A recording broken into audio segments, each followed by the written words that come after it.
সংগ্রামী কুড়িগ্রাম ৪ আসনের বিবেকবান ভোটার, সংগ্রামী বন্ধুগণ, সারা দেশে যারা আমাদের এই কথা শুনছেন, আমি রাজু আহমেদ বাংলাদেশের সমাজতান্ত্রিক দল বাসদ মার্ক্সবাদী দলের পক্ষ থেকে কুড়িগ্রাম ৪ আসনে কাঁচি মার্কার প্রতীক নিয়ে নির্বাচন করছি।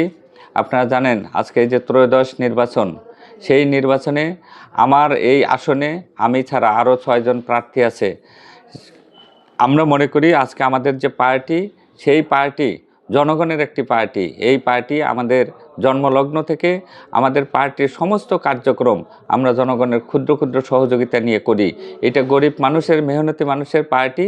আজকে আমরা ভোটে লড়ছি, সেই একই বিষয়টাকে সামনে আনার জন্যে আমরা একদিকে যেমন মনে করি ভোটে মানুষের মুক্তি নাই, তেমনি আমরা আন্দোলন সংগ্রামের পার্টি হিসাবে এই নির্বাচনটাকে দেখছি।